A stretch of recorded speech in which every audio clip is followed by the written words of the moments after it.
এই কামলা কিন্তু আমার পিছনে নামাজ পড়ছে। আমি যখন আব্দুল সত্তরে নামাজ পড়াইতাম, এ প্রায় সময় আমার পিছনে নামাজ পড়ছে। এর যেদিন আমি দেখতাম এদিন আমি আরো চিন্তা দিতাম।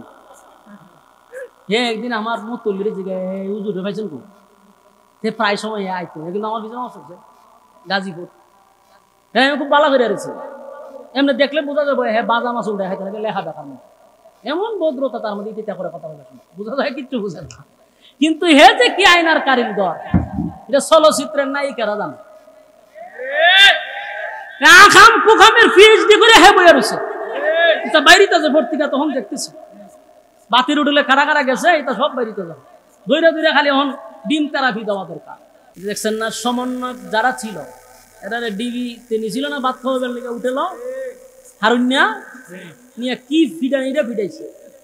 মারার পরে যেই ছেলেগুলি ঘন্টার পর ঘন্টা বক্তৃতা দিছে কোন লিখিত কাগজ ছাড়া, আর এরারে ডিবিতে বাদ খাওয়াই একটা কাগজ ধরাই দিছে, কইরা ফইরা ফইরা কো যে আমরা ইজাত নাই। কি পরিমাণ নাটকে হারুন্যা সাজাইছে। এসপি হারুন চিন্তুনি আরে বাতের হোটেলের মালিক।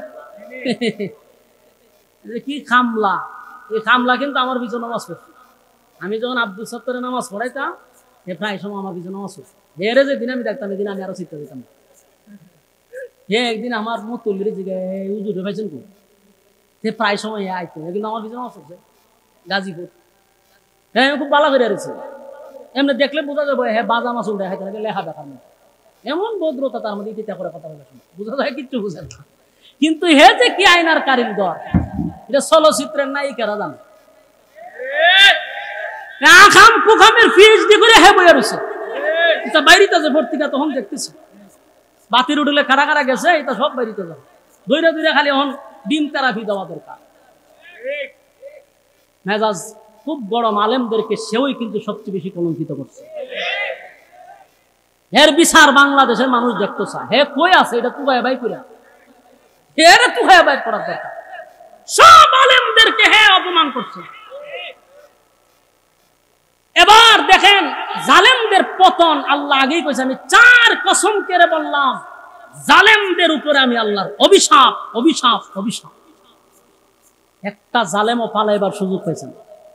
তোরা যেই লোকটারে মা মা করছ, তোরার মা যে তোরার পালাই গেল, সন্তানদের ভবিষ্যৎ কই একবারও চিন্তা করলো না। রে তোরা কেমন কুলাঙ্গারের সন্তান, এখন কলার সময় হইতুই বা আপনারা বছর এরা বলছে আমরা চুপ ছিলাম, আজকে আমাদের বলার সময়, ঠিক কিনা? এতটা বছর নীরব ছিলাম, একতরফা আমরা কেলেঙ্কারি সহ্য করছি, একতরফা নির্যাতন সহ্য করছি। আমাদেরকে জঙ্গি বানানো হয়েছে, আমাদেরকে তালেবান বানানো হয়েছে, আমাদেরকে শিবির বানানো হয়েছে। এরপরও ধৈর্য ধরা ছাড়া আমাদের কোনো উপায় ছিল না।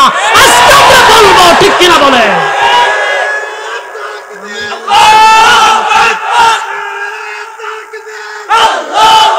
সম্মানিত সুধী, আরেকটা কুলাঙ্গার ব্রাহ্মণবাড়িয়ার জমিনে বিজ্ঞ আলেমদেরকে ওপেন গালাগালি করছে। সেই উবাইদুল মুক্তাদিরকে তালাশ করে বাইর করতে হবে, তার গায়ে চামড়া দিয়ে জুতা বানানো হবে, ঠিক কিনা বলে? এই দালালকে যেখানে পাইবেন হেরে দইরের চামড়া দিয়ে প্রত্যেকের জুতা বানানো হবে। প্রশাসনের হাতে আগে দিবার আগে আপনারা সাইজ করবে, জয় বাংলা করে দিবেন, জয় বাংলা। 16-15 বছর ব্রাহ্মণবাড়িয়ার উলামায়ে কেরামদেরকে ডাইরেক্ট ওপেন গালাগালি করছে। তার কারণে অসংখ্য ব্রাহ্মণবাড়িয়ার জামিয়ার ছাত্ররা শাহাদাত বরণ করছে। প্রতিটা রক্তের পুটার হিসাব নেওয়া হবে উবাইদুল মুক্তাদির কাছ থেকে, ঠিক কিনা বলে? এর কিছু দালাল আছে, টুপি দাড়িওয়ালা দালাল, বাস্তব না বাস্তব? খুব লাফাইছে এরা। এর কারণে ব্রাহ্মণবাড়িয়া তারা মিছিল করার সুযোগ পাইছে, অনেক কিছু করছে। এর কম না, নির্বাচনে অফেন তারা তার পক্ষে ছাপাই গেছে। এদেরকেও বাইর করা দরকার। সম্মানিত শুধু ব্রাহ্মণবাড়িয়ার মানুষ, শহীদ বাড়িয়ার মানুষ ভুলে গেলে চলবে না। সারা দেশে চিন্তা করার লোক লিয়ারেলি আপনারা চিন্তা করেন, কথা এখন বুঝতে পারছেন? হেরালি খালি চিন্তা কই আছে, এর গর্তের কে বাইর করা দরকার। সম্মানিত শুধু আল্লাহ বলেন ওয়াস-সামাই যাতিল বুরুজ ওয়াল ইয়াউমিল মাউউদ ওয়া শাহিদিন ওয়া মাশহুদ। আল্লাহ বলেন 4 কসম কুতিলা আসহাবুল উখদুদ, গর্ত খননকারী জালেম শাসকদের উপরে আমি আল্লাহর অভিশাপ।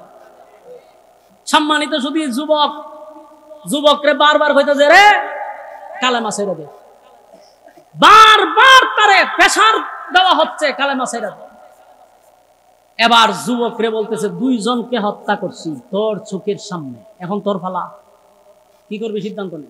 যুবক কয় এতক্ষণ আমি দাঁড়ায়া দেখছি, প্রথম যাকে শাহাদাত বরণ করছে সে আমার কাছ থেকে আইসা ঈমান গ্রহণ করছে, আর যারা আপনি হত্যা করলেন তার কাছে আমি ঈমান গ্রহণ করছি। এই 2 জনকে হত্যা করার মূল পিছন হইলে আমার কারণ, কারণ আমি প্রকাশ না হইলে তো তারা প্রকাশিত না, কারণ আমার কারণে এরা 2 জনটা আপনি মারছেন, আর আমি বুঝি আপনার অপমানে নেবেন, ভাবলেন কেমন? বরং সেই যুবকের বক্তব্য হলো যে এদেরকে যেইভাবে শাস্তি দিচ্ছেন এর থেকে কঠিন শাস্তি দিলেও আমি আপনাকে রব মানব না। সুবহানাল্লাহ। যুবকের ঈমান কি পরিমাণ! বাদশা কইছিল একটা বালা কথা কইছে, তুই যদি ঈমান আনতি তাহলে এর থেকে কঠিন শাস্তি দেই তোরে দিবে। বাদশা প্ল্যান করলো যে একটা কাজ করে হেরে এমনি হইতো না, কারণ এই দেশের মানুষ আমারে খুদা মানে, এই দেশের মানুষ আমারে জয় বাংলা বইলা ডাকে, এই দেশের মানুষ আমারে বঙ্গবন্ধুর কন্যা বইলা ডাকে, তো সুতরাং আমারা যারা জয় বাংলা না হয় এদেরকে চাষ করতে হবে। এখন দেশের মানুষ এই যুবকের অবস্থা দিকে যদি আবার আমারে খুদা মানা ছেড়ে দেয় তাহলে তো আমার জন্য মুসিবত, রাজ্য চালাবো কেমন? তাই যুবকরে এমন দৃষ্টান্তমূলক শাস্তি দিব দেশের মানুষ যেন আতঙ্কে থাকে। চিন্তা করতেছেন সিস্টেম বুঝছেন নি? যে সিস্টেমই ওই যে এই সিস্টেম, একজন আলেমরে নিয়ে যখন গুম করে তো অন্য আলেমরা সর্বনাশ, তাহলে ঘরে তখন দিত এরকম আতঙ্ক সৃষ্টি করছে। যুবকরে করলো কি সেনাবাহিনীর দ্বারা, যে হেরে কাজ করবা পাহাড়ের উচ্চ টিলায় তুলবা মানুষের সামনে, ওখান থেকে হাত পা বাইদা তারে ধাক্কা দিয়ে ফেলাই দিবা যেন মানুষ দেখে ভয় পায় সবার সামনে। যুবকরে হাত পা বাইদা লয়ে গেছে, পাহাড়ের উঁচু টিলায় নেওয়ার পরে তারা ধাক্কা দিয়ে ফেলাবে। যুবক আল্লাহর কাছে একটা দোয়া করছে যে আল্লাহ আপনি রব, আপনাকে আমি বিশ্বাস করি, আমি আপনার কাছে দোয়া করি আল্লাহ এই সমস্ত জালেমকে আপনি ধ্বংস করেন, আমারে জীবিত রাখেন, বাদশার একটু খেলা দেখানো দরকার। আল্লাহ যুবকের দোয়া কবুল করছে। যারা নিচে তারা মারার লেগে এরা পাহাড়ের উঠে সবগুলা সাইজিয়ে গেছে, সাইজিয়া সব টিমেরা শেষ। যুবক আস্তে আস্তে বাদশার দরজার সামনে আছে, কিন্তু ফালায় নাই, যুবক পালায় নাই, বাদশার দরজার সামনে দাঁড়ায়, হয় কেমন আছেন? বাদশা কো বাহিনী কো, বাহিনী কেন বর্ত হয়ে গেছে। আরে বাহিনী পাঠাইলাম তোমারে সাইজ করবার লাগে, তুমি যে আমার কাছে ফিরে আসলা হেরা কো, বলে এরা সাইজ করে লিখছি। আল্লাহ ধরছে, আল্লাহর পাকড়াও বড় মারাত্মক। এখন বাদশাকে সভ্য না, সেটা কেমন? বলে আমি মারছি, আমার রব এরা সাইজ করছে। এখন বাদশা পড়তে চিন্তা, বাদশা করতে এমনি হয়েছে না, ধরে আরেকবার সাইজ করতে। এবার তার আরেক বাহিনী দিয়া যুবকরে হাত পা বাইন্দা লইয়া গেল সাগরের মাঝখানে, যে ওখানে নিয়া তারে খাইয়া তারপরে ফেলাই দিবা যাতে সে আর বাইসা না উঠতে পারে, পেটমেন্ট কেটে লিবা।